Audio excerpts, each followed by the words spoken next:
Hey folks, thanks for watching. If you haven't subscribed to my channel yet, click that little red button below. If you'd like to be notified of my posts first, then click the little bell and it'll send you a notification as soon as I post.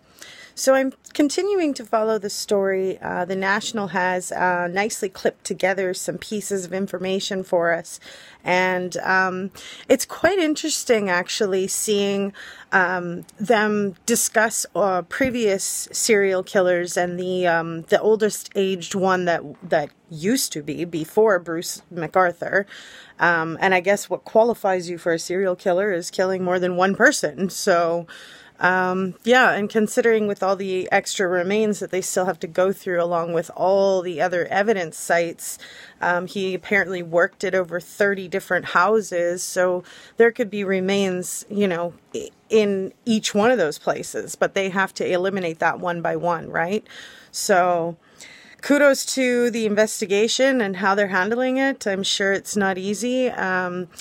I'm very sad for the LGBT community. It's unfortunate that they have to go through this. And yeah, as humans, I put my heart out to other humans. I don't really look at it as race or color or sexuality or whatever. We're all humans and we all have a heart and we all bleed the same and we all have feelings. So, you know, it's just kindness of a human to human for me to say that I'm sorry they're going through that. So let's try to, help support in any way we can. If anybody else out there has had contact with Bruce McArthur because he was a landscaper, maybe you worked with him, maybe you knew him at some point, you talked to him, you met with him, whatever the case may be, certainly contact the right authorities in Toronto and discuss the information with somebody. So I appreciate all your support in watching, and if you haven't subscribed to my channel yet, click that little red button below, and I will post again soon and give you an update, let you know how things are going along, as well as with the Turpin case and the school shootings. We'll see if that's going to dial down at all with the future plans. So take care, folks. Stay safe out there. It's a serial killer, alleged serial killer, and he's taken some steps to cover his tracks. Police began to uncover those tracks here at this Toronto home when they removed 2 large planters and in them found the dismembered remains of at least 3 people. The expectation is they will find more. Mr. McArthur earned his living as a landscaper. Investigators have identified approximately 30 properties within Toronto where Mr. McArthur worked. We have contacted owners of these properties and have conducted searches at the majority of them. The grisly update comes 11 days after police first arrested 66-year-old Bruce McArthur. Since then, dozens of officers have been working around the clock, scouring properties that extend outside of the city. Just to tackle one crime scene can sometimes take days, weeks, especially when we're dealing with found human remains as opposed to a scene contained within a dwelling or some type of a unit. As police connect the dots between the victims, more may emerge. CBC News has learned this man, Skandaraj Nevaratman, who disappeared in 2010, was in a romantic relationship with McArthur and worked with him as a landscaper. McArthur has not been charged in connection with his disappearance.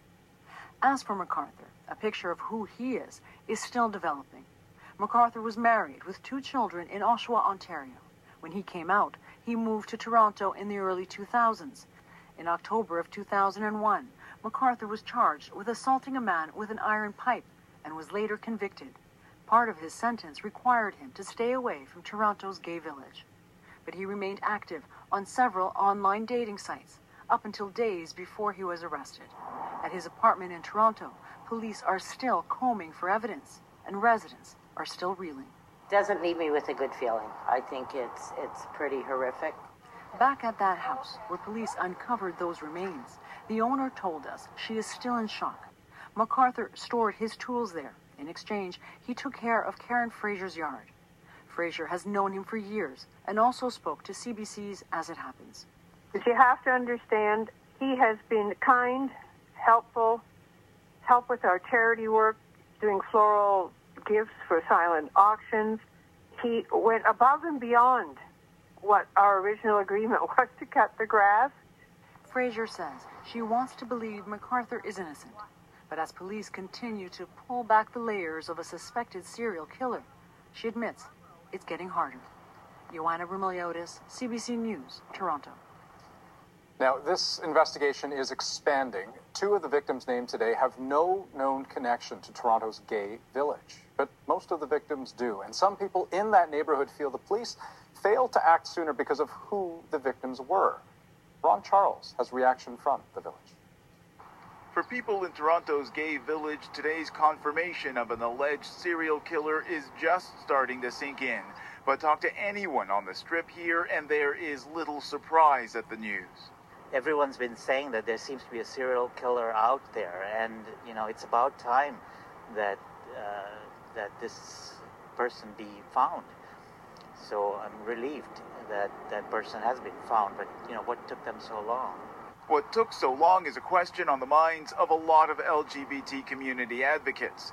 Some wonder if it's because 3 of the alleged victims are also from immigrant communities. I think racism has something to do with it, homophobia has something to do with it, classism has something to do with it. So when you look at all of those issues, they all play a part in terms of how people are viewed as credible sources of information within society, and who is not, and who is worth investigating, who is not.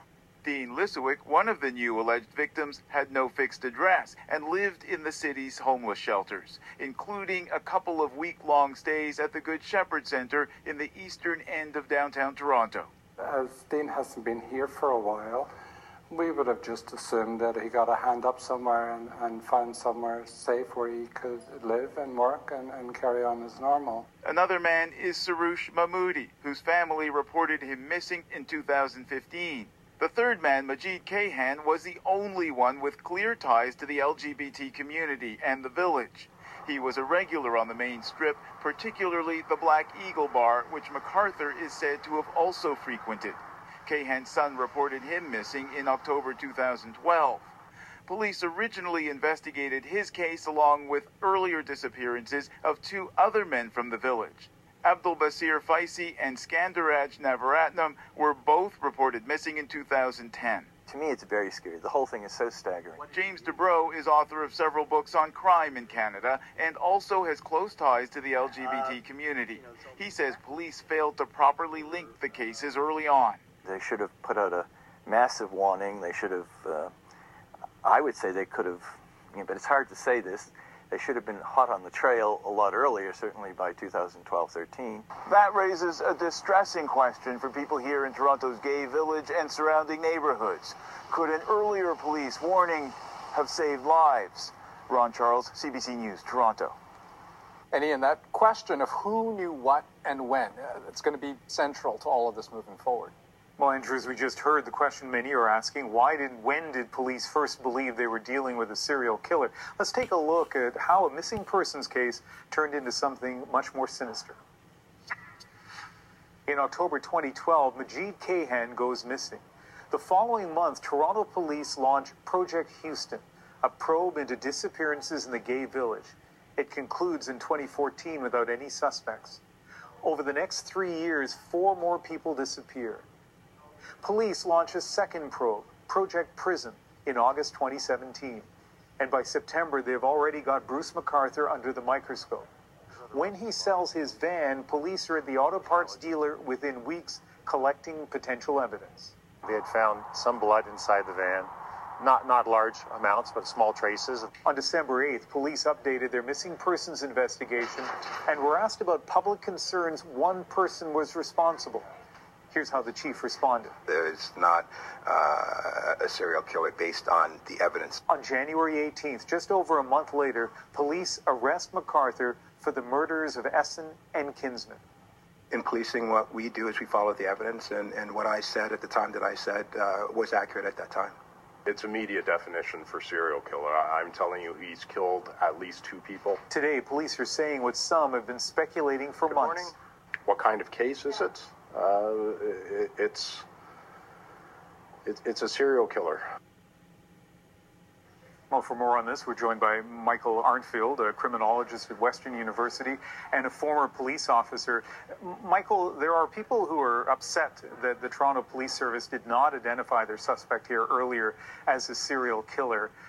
And I wonder, do you think that there's a reason for that? Could there have been a strategic reason, for example?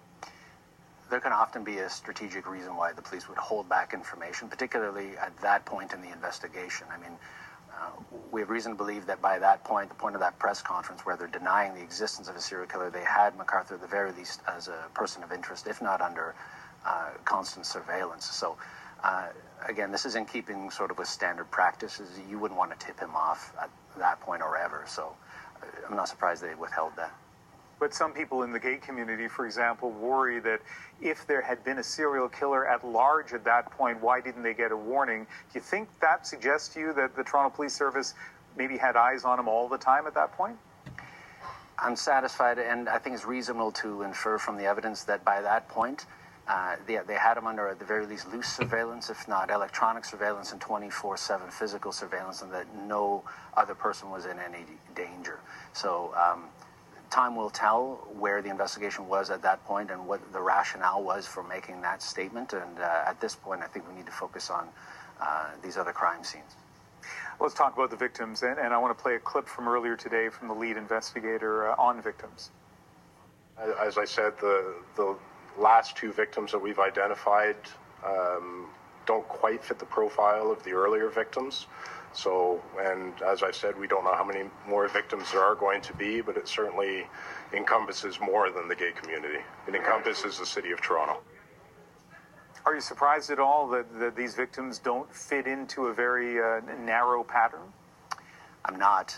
We see this historically with a number of serial offenders, particularly older offenders, and where they will vary their victims and vary in their preferences. I mean, most serial offenders have what we call a preferred victim, someone that they will defer to under ideal circumstances, but frequently they're prepared to, like most people, compromise and experiment a little. And it's called victim polymorphism, meaning that, and going back to Clifford Olson, he was a key case study in this respect, in that he had younger victims initially, and then who were female, and then older male victims. So this is atypical, but not unheard of. And what about McArthur's age here, 66? Does that surprise you? It certainly is on the older end. I mean, Albert Fish for many years was considered to be the oldest serial killer in American history, who began in his 50s, and they called him the Gray Man for that reason. McArthur at 66, I mean, we have victims going back about 10 years, but I would not be surprised, given the sort of sophistication of his modus operandi, if they go back much earlier. Michael Arnfield, always a pleasure to have your expertise. Thank you. Thanks, Ian.